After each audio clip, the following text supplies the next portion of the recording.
Yo'llarda haydovchilarning harakatlanish qoidalariga amal qilmasliklari, shoshma-shosharliklari ko'plab ko'ngilsiz holatlarga sabab bo'lmoqda. Ayniqsa ana shunday ko'ngilsiz hodisalarda begunoh insonlarning jabrlanishi esa juda achinarli hol albatta. Joriy yilning 17-sentyabr kuni Yangiariq tumanida sodir etilgan yo'l transport hodisasi ham haydovchilarning e'tiborsizligi va tajribasizligi, yo'l harakati qoidalariga rioya etmasliklari oqibatida sodir bo'lgan.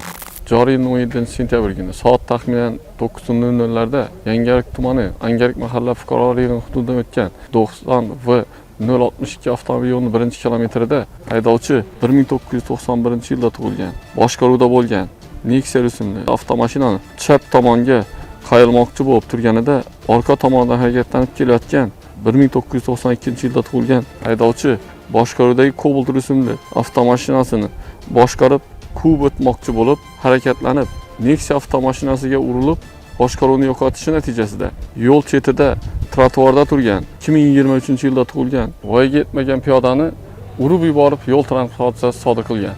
Natijada yo'l chetida trotuarda turgan voyaga yetmagan piyoda voqea joyida vafot qilgan. Mazkur holat yuzasidan Yangiariq tumani ichki ishlar bo'limi tergov guruhi tomonidan dastlabki tergov surishtiruv harakatlari olib borilmoqda. Hurmatli yo'ldoshlar, haydovchilar, mana ko'rib turganingizdek, Yangiariq tumanida ayanchli yo'l transport hodisasi sodir bo'ldi.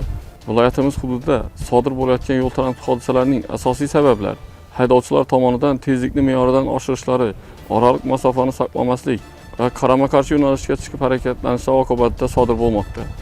Hurmatli yurtdoshlar, sizlardan yo'llarda harakatlanganda yo'l harakati qoidalariga rioya qilishlaringizni, o'zingiz va o'zgalarni hayotini xavf ostiga qo'ymasliklaringizni so'rab qolaman. Hurmatli haydovchilar, qoidalarga qat'iy amal qiling. Manzilga bir necha daqiqa oldin yetib borish uchun amalga oshirilgan shoshma-shosharlik kimningdir hayotiga zomin bo'ldi. Xulosa esa o'zingizdan.